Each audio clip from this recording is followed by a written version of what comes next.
Hello everyone, this is तस्कीन खान और आप देख रहे हैं वाओ टीवी। बहुत बहुत शुक्रिया हमें सपोर्ट करने का। और आपकी सबसे बड़ी सपोर्ट यह है कि आप हमें सब्सक्राइब करते हैं और अपने ख्यालात से नवाजते हैं। ये आपकी तरफ से बहुत बड़ा कंट्रीब्यूशन है। आज एक ऐसे शख्स के हवाले से यादें ताज़ा करूँगा जिसके बारे में बहुत कुछ कहा गया, बहुत कुछ लिखा गया। बहुत से लोग उनको पाकिस्तान और पाकिस्तान से बाहर बैरूनी दुनिया में जानते हैं। जी हाँ, मेरी मुराद है पाकिस्तान के मौजूदा वज़ीर-ए-आज़म इमरान खान साहब की। एक करिश्माती शख्सियत है, लेकिन इसके साथ साथ एक मुतनाज़ शख्सियत के तौर पे भी जाने जाते हैं। तो ज़्यादा तनाज़त की बात तो नहीं करूँगा, उनकी लेगेसी की बात करूँगा। जैसे मैंने अर्ज़ किया कि उनके बारे में बहुत कुछ कहा जा चुका है, बहुत सी बुक्स हैं, बहुत उनके इंटरव्यूज़ लोगों ने देखे। उनकी जो लेगेसी है, उनका जो सफ़र है, वैसे एक नौजवान लाहौर के ज़मान पाक से उनका सफ़र शुरू हुआ और आज वो पाकिस्तान के वज़ीर-ए-आज़म है। तो ये जो सारी चीज़ें हैं, इस पे तो हम तफसील में नहीं जाएंगे क्योंकि हर एक अपना अपना नज़रिया है इमरान खान को देखने का। मैं अपनी कुछ यादें ताज़ा करूँगा। मेरी उनसे एक दफ़ा मुलाकात भी हुई यहीं इंग्लैंड में, लंदन में। तो इसके अलावा मैंने उनको कैसा एक शख्स के तौर पे पाया, एक लीडर के तौर पे पाया, एक एथलीट के तौर पे पाया। तो वो मेरे बचपन के हीरो हैं ऑनेस्टली, क्योंकि बहुत से पाकिस्तानी बच्चों की तरह मेरा भी क्रिकेट जो है वो एक फेवरेट खेल रहा है। और पाकिस्तान भारत में आपको पता है कि ये मकबूल तरीन खेलों में से एक है क्रिकेट। तो मुझे याद है कि जब हम छोटे होते थे, मैं और मेरा भाई, तो हम अपने घर में सेहन में बहुत से बच्चों की तरह बड़े कम्पिटिटिव मैचेस खेलते थे। और मैं इमरान खान बन जाता था, भाई जो हैं वो वसीम अकरम बन जाते थे। तो ये 2-3 क्रिकेटर्स जो है वो हमारी अर्ली मेमोरीज़ पे बड़े उनका नाम था, इमरान खान, जावेद मियांदाद, वसीम अकरम। तो भाई को और मेरे ज़्यादा मैचेस जो हैं वो बैसियत इमरान खान और वसीम अकरम होते थे। तो ये मेरी अर्ली मेमोरीज़ में से एक है। क्रिकेटिंग मेमोरीज़ की बात करूं तो मुझे याद है कि मैं अपने वालिद साहब के साथ उनके किसी दोस्त के घर में लाहौर में गया था। तो वहाँ कोई मैच हो रहा था ऑस्ट्रेलिया और पाकिस्तान का। ऑस्ट्रेलिया मुझे इसलिए अब याद है क्योंकि वो बार बार एक शख्स का नाम ले रहे थे और गालिबन वो बॉलिंग कर रहे थे, जेफ लॉसन। तो ये ऑस्ट्रेलिया के बड़े मशहूर बॉलर थे उस ज़माने में, 80s में, जेफ लॉसन। तो ये बार बार जो हमारे मेज़बान थे वो आई वॉज 5 ईयर ओल्ड, तो वो बार बार कह रहे थे कि जेफ लॉसन खेल रहा है या बॉलिंग कर रहा है। तो ये मेरी क्रिकेटिंग फर्स्ट मेमोरी है प्रॉपर। लेकिन उसके बाद जब थोड़ा सा मज़ीद होश संभाला स्कूल के डेज़ में, तो फिर इमरान खान जो हैं वो एक आइकॉन के तौर पे बहुत से पाकिस्तान के बच्चों के लिए मेरे भी वो एक तरह से हीरो भी थे और मैं उनको हमेशा बड़ा कीनली फॉलो करता था। फिर ये भी मुझे याद है कि शायद वो उसको मासूमियत कह लें कि मेरे ज़हन में था कि क्रिकेट में जब कोई मैन ऑफ द मैच होता है वो शायद इमरान खान ही होते हैं। वो मुझे बड़ी एक हैरत हुई थी 1986 में, 1986 में, जब डैडी अखबार लेके घर पे आए। तो आई बिलीव उन दिनों में जंग और नवाए वक्त और मशरिक अखबार ये ज़्यादा चलते थे, अमरोज़ वगैरह। तो हमारे घर में तो जंग आता था अक्सर औकात। तो जंग अखबार में एक छोटी सी खबर सिंगल कॉलमी मुझे अभी तक याद है लगी हुई थी, उस पर लिखा था कि वसीम अकरम मैन ऑफ द मैच। तो मुझे बड़ी हैरत हुई थी। मैं कह रहा था ये कैसे हो सकता है कि इमरान खान के अलावा किसी को मैन ऑफ द मैच मिल जाए, या कोई उनसे ज़्यादा भी कोई इंपॉर्टेंट खिलाड़ी हो सकता है, जिस तरह रेसलिंग में हल्क होगन, या इस तरह जो एक स्क्वॉश में आप देखते हैं जहांगीर खान। तो इमरान खान के अलावा कौन हो सकता मैन ऑफ द मैच हासिल कर सकता। तो इस तरह की मेरी कोई मेमोरी थी। फिर इसके बाद इमरान खान को हमने क्रिकेट में आपको पता है कि देखा 1987 में। एक तरह से वो अपनी पीक से तो नीचे की तरफ आ रहे थे, लेकिन he was still doing very good और एक मैच्योर कैप्टन बन चुके थे 1987 में। और 1987 का वर्ल्ड कप मुझे याद है। और इससे पहले दौरा इंग्लैंड 87 का, फिर इंडिया गए, वहाँ बड़ी तारीखी सीरीज़ जीती थी इंडिया में और इंग्लैंड में। फिर लेकिन 1987 का वर्ल्ड कप मुझे याद है कि सेमीफाइनल जो है वो भी मैंने लाइव देखा था। और 1987 के मैचेस, जब एक लाहौर में वेस्ट इंडीज़ के खिलाफ मैच था, जब अब्दुल कादिर मरहूम ने एक कॉटन वॉश को 6 लगाया, फिर 2 दफ़ा डबल किया और 3 गेंदों पे 10 रन चाहिए, तो वो तारीखी फतह से बेटी लाहौर में, और बिब रिचर्ड साहब का लेट जाना ज़मीन पे। और लेकिन सेमीफाइनल जो था वो एक बड़ा पीक था टाइम, जब इमरान खान की क़यादत में सेमीफाइनल तक तो पहुँच गए, लेकिन ऑस्ट्रेलिया के हाथों शिकस्त हुई थी आलम बॉर्डर साहब की टीम। तो वो भी बड़ा एक हार्ट ब्रेकिंग किस्म का मोमेंट था। इंडिया और पाकिस्तान दोनों अपने अपने सेमीफाइनल्स हार गए थे और फिर ऑस्ट्रेलिया जो है वो इंग्लैंड को हरा के फाते बन गया था 1987 के वर्ल्ड कप का। लेकिन उसके बाद जो मेरे समेत बहुत से पाकिस्तानियों के लिए शॉकिंग बात थी वो ये था कि इमरान खान साहब ने क्रिकेट से रिटायरमेंट का ऐलान कर दिया। तो फिर मेरे ऊपर वही कैफियत तारी हुई कि अब क्रिकेट देखने का क्या फ़ायदा। और 87 के वर्ल्ड कप के बाद मुझे याद है कि माइक गैटिंग की टीम पाकिस्तान खेलने गई थी इंग्लैंड की, तो जिसमें वो शकूर राना का भी बड़ा वो फेमस मसला हो गया था माइक गैटिंग के साथ। तो उस पर कुछ देखने का मज़ा नहीं था आता।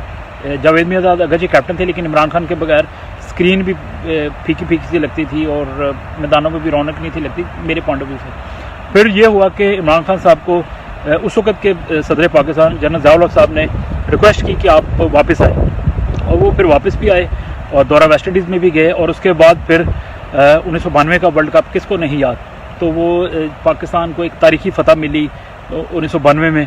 और उन दिनों में मुझे याद है कि जो क्रिकेट के मैगज़ीन होते थे पाकिस्तान में, अखबार वतन और क्रिकेटर उर्दू अंग्रेज़ी में निकलता था, तो ये दोनों बड़े मैं तवातुर से पढ़ता था, क्योंकि रीडिंग जो है वो मेरा शुरू से एक पैशन रहा है। ये मुझे फैमिली की तरफ से भी, पेरेंट्स की तरफ से भी एक, इसको आप जेनेटिक कह सकते हैं कि हम बहन भाइयों को सबको पढ़ने का बड़ा शौक़ था। तो फिर उसके बाद मुझे मौका भी मिला एक खुद खुदाम के फजल से एक क्रिकेट मैगज़ीन अखबार क्रिकेट लाहौर में उसके लिए काम करने का। तो मैंने बहुत से मैचेस कवर किए, तकरीबन 50 के करीब टेस्ट मैचेस, उस वक्त T20s नहीं थे होते, और 100 से ज़्यादा, बल्कि मैं कहूँगा भी मैंने काउंट नहीं किया ऑफिशियली, क्योंकि मैंने 3 साल काम किया था अखबार क्रिकेट के लिए। तो तकरीबन 100 से ज़्यादा वनडे मैचेस भी कवर किए। और ये मेरी इमरान खान साहब की जो एक मेमोरी है। तो इसके बाद फिर जब उनकी शादी होती है जमामा खान के साथ यहाँ इंग्लैंड में, तो मुझे याद है मेरे वालिद साहब यहाँ इंग्लैंड में होते थे, तो उन्होंने यहाँ से मैगज़ीन और पेपर्स वगैरह भेजे थे। तो फिर वो तवातर के साथ मुझे विजडन, यहाँ का एक मैगज़ीन है बड़ा मशहूर, और इंग्लैंड का एक है क्रिकेटर इंग्लिश, तो वो भी मुझे भेजते थे तवातर के साथ। तो फिर खान साहब की शादी हमने देखी कि हुई जमामा खान के साथ। फिर उसके बाद उनकी ज़ाती ज़िंदगी में बाद में रेहाम खान भी आई, जो इत्तफाकन हमारी दोस्त बन गई एक मुश्तरका फ्रेंड की वजह से, जो यहाँ पे बरतानिया में और पाकिस्तान में शोबिज़ से वाबस्ता है। अली मलिक साहब उनका नाम है, बड़े बड़े अच्छे दोस्त हैं मेरे, बहुत फास्ट फ्रेंड में से एक है। तो उनसे तकरीबन 20 साल का याराना है। क्रिकेट हमने साथ खेली हुई यहाँ बर्कशायर लीग में, और he is more into fashion and business और एंटरटेनमेंट और शो होस्टिंग वगैरह। वहाँ हमारी मुलाकात रेहाम खान से हुई, और रेहाम की मुझे याद है जब खान साहब के साथ शादी हुई तो बहुत से पाकिस्तानी जर्नलिस्ट जो हैं उन्होंने मुझसे भी रब्ता किया, और उन्होंने कहा कि आप अपने कमेंट्स दें। और मुझे याद है कि मैं अपने शो करने जा रहा था ग्लोरी टीवी पे और लंदन पैडिंगटन स्टेशन पे, जियो टीवी के हमारे दोस्त हैं वो आ गए, उन्होंने कहा कि जी आप यहीं खड़े होकर रेहाम खान के बारे में बताएं। तो मुझे याद है कि मैंने यही कहा था कि जी रेहाम बहुत ऊंचे ख्वाब देखती थी और ये भी उनका एक ख्वाब था, तो इसलिए वो पूरा हुआ। बाद में 1-2 दफ़ा हमसे रब्ता भी हुआ ट्वीट के ज़रिए, लेकिन ज़्यादा फिर रब्ता नहीं रहा। वो यहीं इंग्लैंड में रहती हैं।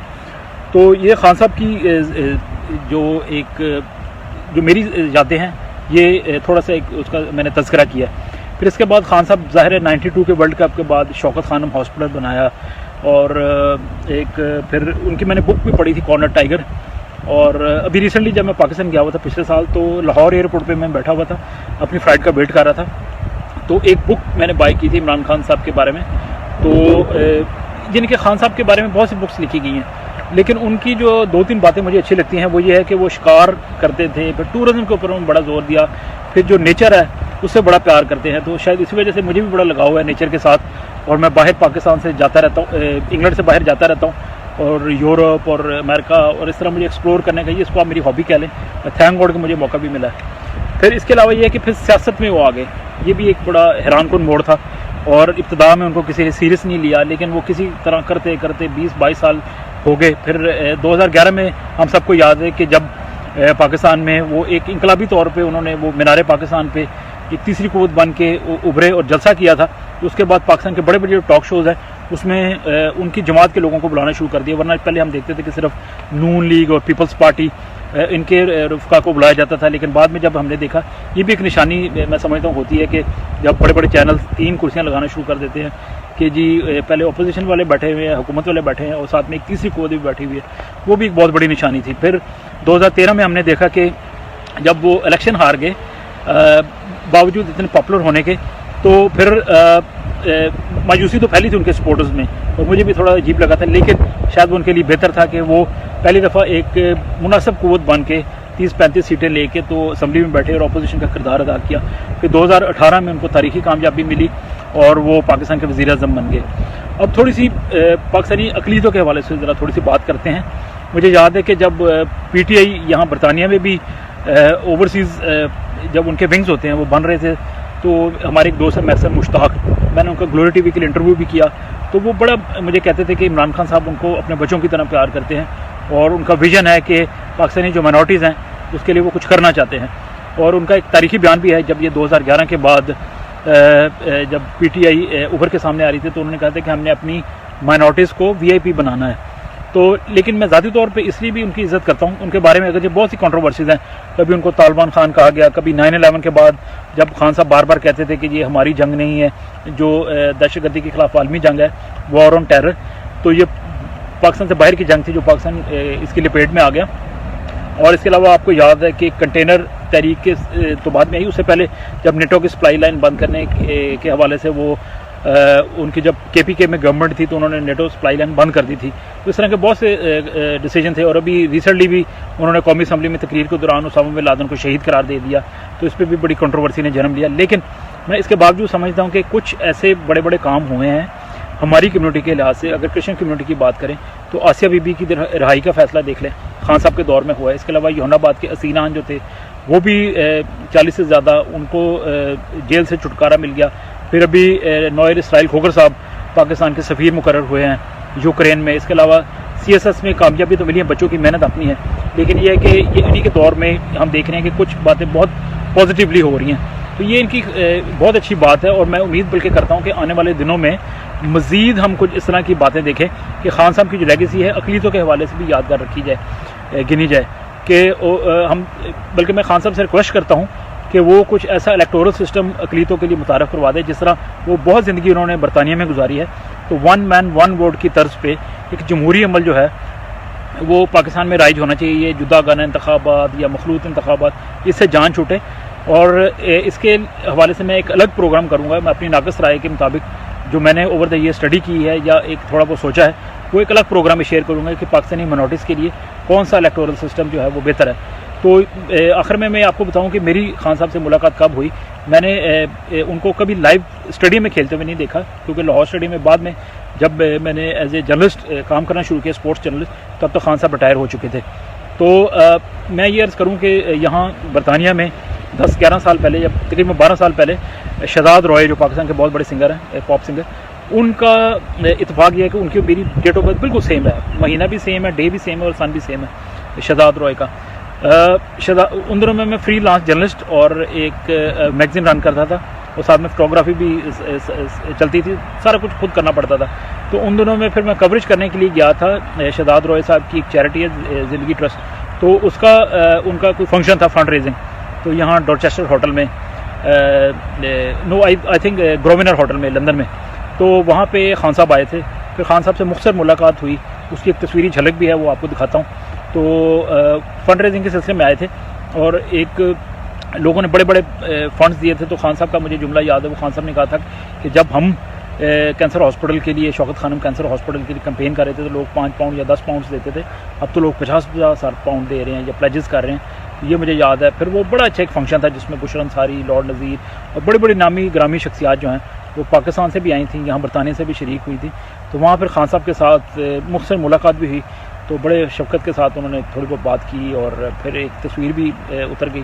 तो ये एक मेरी मेमोरी है। लेकिन दुआ गो हूँ कि खान साहब की क़यादत में बहुत से लोगों को गिले भी हैं इस लिहाज से कि उम्मीदें बड़ी थी और अभी तक उम्मीदें शायद पूरी नहीं हुई। लेकिन दुआ ये है कि जो उनकी उम्मीदें हैं लोगों की, पाकिस्तान के अवाम की, वो यकीनन पूरी हों और वाकई जो तब्दीली का एक ख्वाब या नारा जो लगाया गया था वो वाकई नज़र आए। और खान साहब की जो लेगेसी है वो स्पोर्ट्स में तो हमने देख ली कि एक किस तरह स्टूडेंट वो काउंटी क्रिकेट खेल के फिर पाकिस्तान का कैप्टन बना, वर्ल्ड कप विनर बना और एक नाम बनाया। बाद में एक फलाही शख्स के तौर पे भी उनकी शख्सियत नज़र आती है, सियासत में भी कामयाबी हासिल की और एक अरूज पे पहुँचे हैं। तो ये अरूज के साथ साथ उनकी लेगेसी जो है वो सियासत में भी इस तरह रंग छोड़े कि उनको एक पाकिस्तान के उस रहनुमा के तौर पे देखा जाए जिन्होंने पाकिस्तान की तकदीर बदल दी थी। उनके लिए दुआ गो हूँ। और आखिर में आपसे रिक्वेस्ट है कि आप हमारी वीडियोस को शेयर भी करें और इसके अलावा हमारे चैनल को वाओ टीवी को सब्सक्राइब करें, क्योंकि मैं आपको मुख्तसरन बताता हूँ कि ऐसी बहुत सी मिसालें मुझे मिली पिछले दिनों में कि हमारी वीडियोस के थ्रू लोगों ने, उन दोस्तों ने हमें अप्रोच किया जिनको हम नहीं थे जानते। वो कहते अपना अपना कोई ना कोई मसला बयान करते हैं जिसकी हम आवाज़ बनने की कोशिश करते हैं और खुदावंद की फज़ल से कुछ लोगों के काम भी हुए हैं। तो इस तरह हो सकता है आप किसी की आवाज़ बन जाएं। तो इस नज़रिए से आप हमारी वीडियो सब्सक्राइब करें और इसके अलावा फेसबुक और ट्विटर पे ज़रूर शेयर करें, ख़ासतौर पे फेसबुक पे। तो खुदावंद आपके साथ हूँ, बहुत बहुत शुक्रिया। अपना बहुत ख्याल रखें क्योंकि अभी कोविड के दिन चल रहे हैं और ये लॉकडाउन भी ख़त्म हो, और सबसे बड़ी बात है ये जो पैंडेमिक है खुदा करे जल्द अज जल्द ख़त्म हो और हमारी ज़िंदगियाँ बहाल हों और दोबारा नॉर्मल लाइफ शुरू हो सके। God bless you, thank you so much. Asia will be leaving very soon. What are we talking about? Days, weeks? I think weeks. We're talking about weeks. Is that your decision to let her go? There's a little bit of a complication, and I can't speak on the media about it. But I can assure you, she's safe, and she will be leaving in weeks. Hi, this is Flavia Khan, and you are watching Wow TV. Subscribe to our channel and keep watching it. Thank you.